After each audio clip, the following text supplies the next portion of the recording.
দশম শ্রেণীর প্রিয় শিক্ষার্থী বন্ধুরা, তোমাদের পাঠ্য বইয়ে শরৎচন্দ্র চট্টোপাধ্যায়ের লেখা পথের দাবি যে গল্পটি আছে সেখান থেকেই টপ 20 প্লাস এমসিকিউ এবং এসিকিউ নিয়ে আজকের এই ভিডিও। প্রথম প্রশ্ন, গিরিশ মহাপাত্রের রুমালে ছবি আঁকা ছিল। অপশন ক গন্ডারের ছবি, খ হরিণের ছবি, গ বাঘের ছবি, ঘ ফুলের। উত্তর অপশন গ বাঘের। দুই দাগের প্রশ্ন, পথে কুড়িয়ে পেলাম, বক্তা পথে কুড়িয়ে পেয়েছিলেন ক কিছু টাকা, খ একটা গাঁজার কলকে, গ দেশলাই, ঘ মানিব্যাগ। উত্তর অপশন খ একটা গাঁজার কলকে। তিনের দাগের প্রশ্ন, অপূর্বর পিতার বন্ধু হলেন ক নিমাইবাবু, খ রামদাসবাবু, গ অমলবাবু, ঘ জগদীশবাবু। উত্তর অপশন ক নিমাইবাবু। চার দাগের প্রশ্ন, অপূর্ব কিছু আশ্চর্য হইয়া কহিল। অপশন ক গিরিশ মহাপাত্রকে দেখে, অপশন খ আমার কাছে অন্য কোনো খবর নেই, অপশন গ যতদূর জানি সবাই ভালোই তো আছেন, অপশন ঘ আমার তো শরীর ঠিক আছে। উত্তর অপশন গ যতদূর জানি সবাই ভালোই তো আছেন। পাঁচে দাগের প্রশ্ন, পুলিশ স্টেশনে বড় কর্তার নাম হলো। অপশন ক নিমাইবাবু, অপশন খ রামদাস, অপশন গ গিরিশ মহাপাত্র, অপশন ঘ গিরিশ মহাপাত্র। তো এখানে দুটো অপশন একই হয়ে গেছে, তো এর সঠিক উত্তরটা হলো অপশন ক নিমাইবাবু। এরপর ছয় দাগের প্রশ্ন, দয়াসাগর পরকে সে যদি নিজে খায়নি, মিথ্যেবাদী কোথাকার মন্তব্যটি করেছেন অপশন ক অপূর্ব, অপশন খ নিমাইবাবু, অপশন গ জগদীশবাবু, ঘ তলোয়ারকর। উত্তর অপশন গ জগদীশবাবু। সাতের দাগের প্রশ্ন, তেওয়ারি ঘরে ছিল না, সে গিয়েছিল। অপশন ক মিথিলা, অপশন খ বর্মা, অপশন গ ভামো, অপশন ঘ ফয়া। উত্তর অপশন খ ফয়া। এরপর আটের দাগের প্রশ্ন, তোমার চিন্তা নেই ঠাকুর, ঠাকুর বলতে কাকে বোঝানো হয়েছে।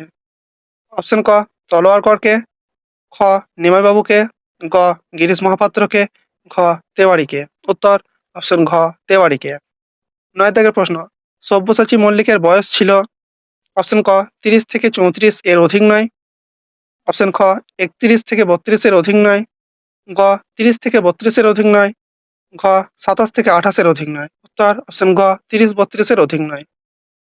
এরপর 10 দাগের প্রশ্ন, তাছাড়া এত বড় বন্ধু, বন্ধুটি হলো। অপশন ক রামদাস, খ তেওয়ারি, গ নিমাইবাবু, ঘ খ্রিস্টান মেয়েটি। উত্তর অপশন ঘ খ্রিস্টান মেয়েটি। 11 দাগের প্রশ্ন, গিরিশ মহাপাত্রর ট্যাকে পাওয়া গিয়েছিল। অপশন ক 2টি টাকা ও গন্ডা 6 পয়সা, খ 2টি টাকা ও গন্ডা 4 পয়সা, গ 1টি টাকা ও গন্ডা 6 পয়সা, ঘ 1টি টাকা ও গন্ডা 4 পয়সা। উত্তর অপশন গ 1টি টাকা ও গন্ডা 6 পয়সা। এরপর 12 দাগের প্রশ্ন, গিরিশ মহাপাত্রের ফুল মোজাটি কি রঙের ছিল। অপশন ক সবুজ, খ নীল, গ লাল, ঘ হলুদ। উত্তর অপশন ক সবুজ। এরপর 13 দাগের প্রশ্ন, গিরিশ মহাপাত্রের মাথার চুল থেকে কিসের গন্ধ আসছিল। অপশন ক নারকেল তেলের, খ সুগন্ধি তেলের, গ নেবুর তেলের, ঘ কিছুরই না। উত্তর অপশন গ নেবুর তেলের। 14 দাগের প্রশ্ন, পলিটিক্যাল সাসপেক্টের নাম কি। অপশন ক নিমাইবাবু, খ অপূর্ব, গ জগদীশবাবু, ঘ সব্যসাচী মল্লিক। উত্তর অপশন খ সব্যসাচী মল্লিক। এরপর 15 দাগের প্রশ্ন, পুলিশ স্টেশনের সম্মুখের হলঘরে কতজন বাঙালি বসেছিল। অপশন ক জনচারেক, খ জনশতেক, গ জনছয়েক, ঘ জনপাঁচেক। উত্তর অপশন গ জনছয়েক। এরপর 16 দাগের প্রশ্ন, গিরিশ মহাপাত্রের পোশাকের রং কি ছিল। অপশন ক কালো, খ রামধনু, গ হলুদ, ঘ সাদা। উত্তর অপশন খ রামধনু। 17 দাগের প্রশ্ন, নিমাইবাবু জগদীশকে কিসের দিকে নজর দিতে বলেছিলেন। অপশন ক স্টেশনের দিকে, খ রাত্রের মেল ট্রেনটার দিকে, গ বন্দরের দিকে, ঘ জাহাজ ঘাটের দিকে। উত্তর অপশন খ রাত্রের মেল ট্রেনের দিকে। এরপর 18 দাগের প্রশ্ন, টিফিনের সময় উভয়ে একত্রে বসিয়া জলযোগ করিত। উভয়ে বলতে বোঝানো হয়েছে অপশন ক অপূর্ব ও রামদাসকে, খ অপূর্ব ও গিরিশ মহাপাত্রকে, গ অপূর্ব ও আর্দালিকে, ঘ অপূর্ব ও তেওয়ারিকে।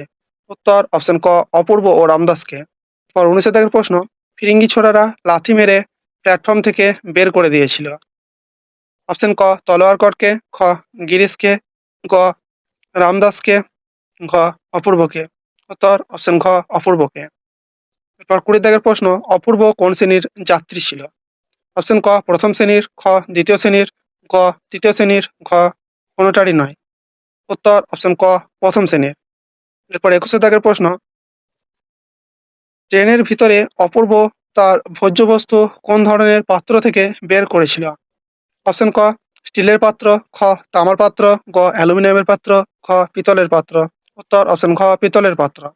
এরপর 22 দাগের প্রশ্ন, ইচ্ছে করলে আমি তোমাকে টানিয়া নিচে নামাইতে পারি, বক্তা কে?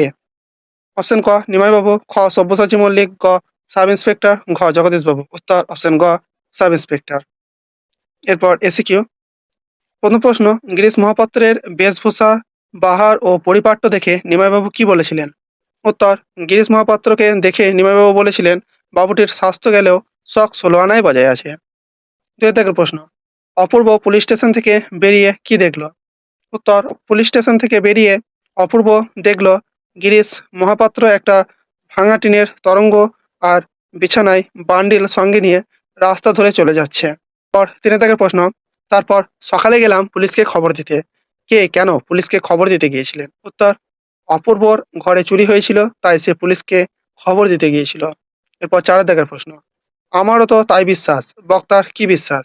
উত্তর, গিরিশ মহাপাত্র অপূর্বকে বলেছিল ললাটির লেখা কখনো খণ্ডন করা যায় না, অপূর্বও এই কথাই বিশ্বাস করে।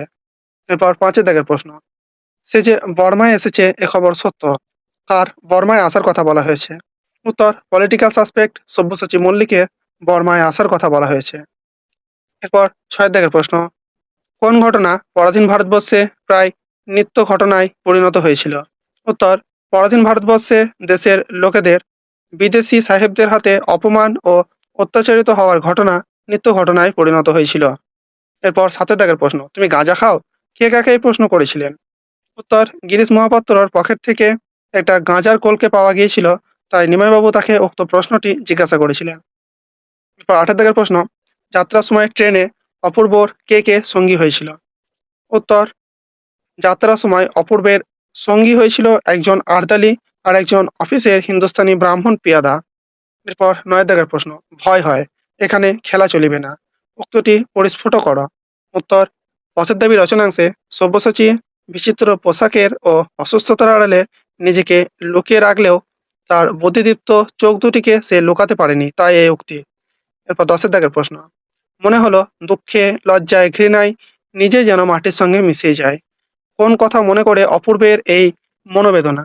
উত্তর, অপূর্বকে বিনা দোষে ফিরিঙ্গি যুবকদের হাতে মার খাওয়া সত্ত্বেও উপস্থিত ভারতীয়রা অভ্যাসবশত এর কোনো প্রতিবাদ করেননি, এই কথা মনে করে অপূর্বের এই মনোবেদনা। এরপর 11 দাগের প্রশ্ন, কিন্তু ইহা যে কত বড় ভ্রম, ভ্রমটি কি? উত্তর, ট্রেনের প্রথম শ্রেণীর কামরায় অপূর্বের ভরসা ছিল যে প্রভাতকাল পর্যন্ত তার নিদ্রার কোনো ব্যাঘাত ঘটবে না, কিন্তু রাত্রের প্রায় 3 বার মতো তার ঘুম ভাঙানো হয়, তাই এটাকেই তিনি ভ্রম বলেছেন। এরপর 12 দাগের প্রশ্ন, চাকরির উদ্দেশ্যে রেঙ্গুনে চলিয়া আসিয়াছে, কারা রেঙ্গুনে আসিয়াছে? উত্তর, ব্রহ্মে বর্মা অয়েল কোম্পানির তেলের খনির কারখানার কাজ করার মিস্ত্রিরা। এরপর 13 দাগের প্রশ্ন, গিরিশ মহাপাত্রর পকেট হইতে কি বাহির হয়েছিল?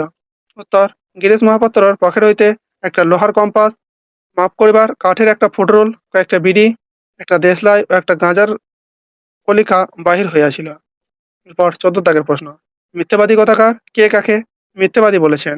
উত্তর, পথের দাবি রচনাংশ অনুসারে জগদীশবাবু রেগে গিয়ে গিরিশ মহাপাত্রকে মিথ্যাবাদী বলেছেন।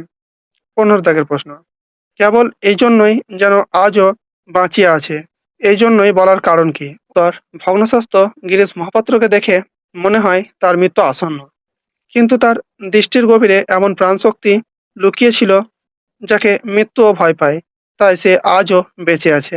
এরপর 16 দাগের প্রশ্ন, ইত্যাবসরে এ ব্যাপার, কোন ব্যাপারের কথা বলা হয়েছে? উত্তর, পথের দাবি রচনাংশে অপূর্ব সহকর্মী তেওয়ারি বর্মা নাচ দেখতে ফয়ায় যাওয়ার অবসরে তার বাড়িতে চুরি হইয়া গিয়েছিল, এই ব্যাপারের কথাই এখানে বলা হয়েছে।